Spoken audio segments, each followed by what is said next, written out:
Hello बच्चों, कैसे हैं आप? आपको याद हो तो हमारी यूनिट 3 अध्याय 4 चल रहा है और जिसमें हम पिछले वीडियो में एम्पियर का परिपथी नियम समझ चुके हैं।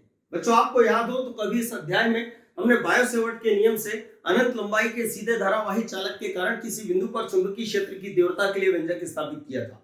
बच्चों, वो व्यंजक कई बार एम्पियर के परिपथी नियम से भी स्थापित करने को कहा जाता है। तो हमारे इस वीडियो में अगला जो टॉपिक हम लेके चल रहे हैं वो है एम्पियर के परिपथी नियम से अनंत लंबाई के सीधे धारावाही चालक के कारण किसी बिंदु पर चुंबकीय क्षेत्र की तीव्रता, उसके लिए हमें क्या स्थापित करना है व्यंजक। तो याद रखिएगा, इसमें चित्र वही बनता है जो हमने एम्पियर के परिपथी नियम को स्थापित करते समय लिया था।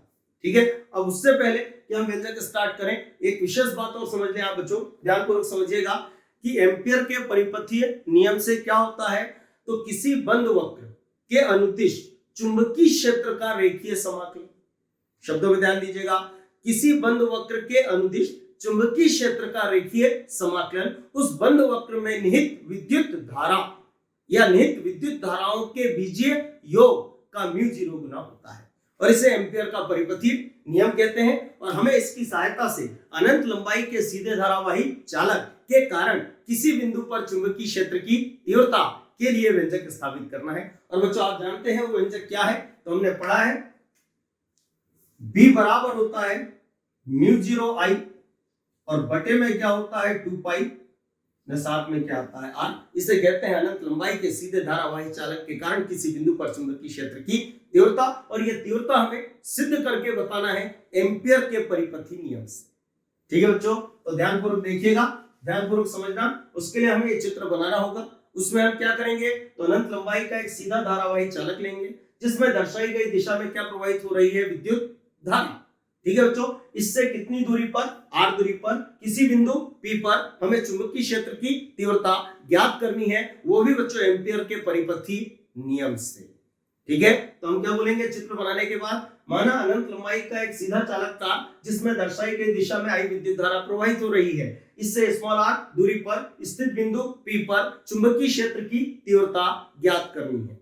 इसके लिए चालक के बिंदु O को केंद्र मानकर, शब्दों पे ध्यान दीजिएगा, चालक के बिंदु O को केंद्र मानकर r त्रिज्या का एक ऐसा वृत्त खींचते हैं जिसका तल चालक के लंबवत हो, जिसका तल चालक के लंबवत हो।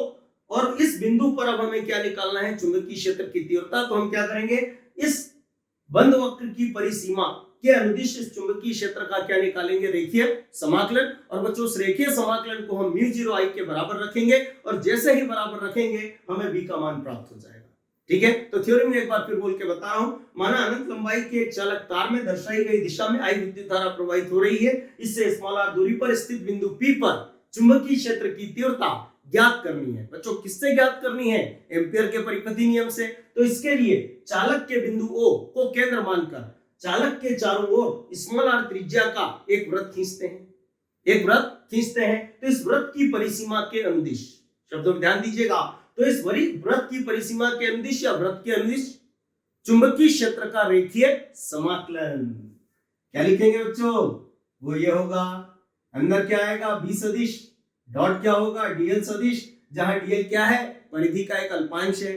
ठीक है बच्चों, आप जानते हैं कि इसको हम चाहें तो इस प्रकार भी लिख सकते हैं, b साथ में क्या आ जाएगा d। अब ध्यान से देखिएगा, इसमें b उठ के क्या निकल जाएगा बाहर, अंदर क्या बचेगा, तो रेखीय समाकलन c के अंदर अकेला कौन बचेगा, dl। बच्चों, dl क्या है, तो वृत्त की परिधि का टुकड़ा, इन टुकड़ों को हम क्या कर रहे हैं, जोड़ रहे हैं, तो वापस से वृत्त की परिधि बनेगी। बच्चों, वृत्त की परिधि का सूत्र होता है 2πr, जहां r वृत्त की त्रिज्या है। तो इसको या लिख के हम लिख सकते हैं बच्चों, रेखीय समाकलन b सदिश डॉट dl सदिश बराबर क्या हो जाएगा, b इंटू में क्या आ जाएगा 2πr। इसे डाल देते हैं बच्चों हम समीकरण, ये हमने ज्ञात कर लिया है। अब आप यहाँ एक बात और समझ लें, इन दोनों पर तीर का निशान लगा था, पर यहाँ हमने इनको बिना तीर के कैसे लिखा, तो ये बात मैंने आपको पिछले वीडियो में समझाई थी कि जब दो सदिशों की दिशाएं समान हो तो उनके डॉट गुणनफल को बिना तीर के भी लिखा जा सकता है। कहने का तात्पर्य क्या, कि यदि दो सदिशों की दिशाएं समान हो तो उन सदिशों का अदिश गुणनफल उन सदिशों के मापांकों के गुणनफल के बराबर होता है। ठीक है बच्चों, तो ये हमें समीकरण 1 प्राप्त हुई, ये हमने ज्ञात की।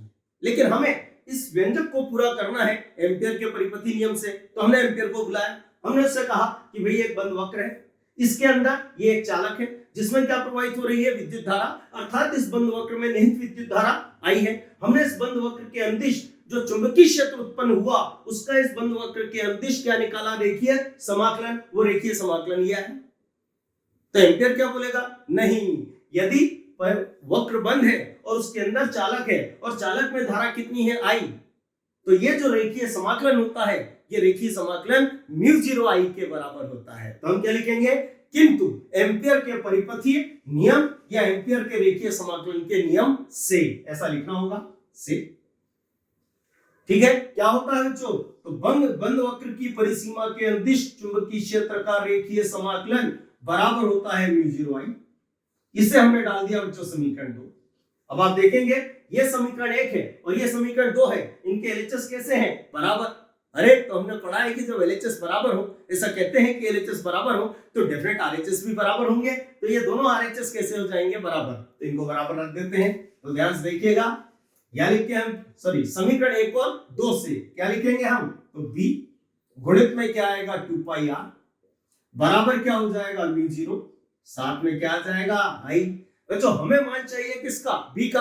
अरे तो इन पड़ोसियों को हटाओ यहाँ से, तो ये पड़ोसी काय में है, गुणा में, जब यहाँ से हटेंगे तो इधर बटे में चले जाएंगे। तो यह लिख के हम क्या लिखते हैं, b बराबर क्या आएगा बच्चों, μ0 I और k बटे में क्या आ जाएगा 2πr। और आप जानते हैं बच्चों ये अनंत लंबाई के सीधे धारावाही चालक के कारण किसी बिंदु पर चुंबकीय क्षेत्र की तीव्रता है। और इस तरीके से हम एम्पियर के परिपथी नियम का उपयोग करके इस व्यंजक को पूरा कर सकते हैं।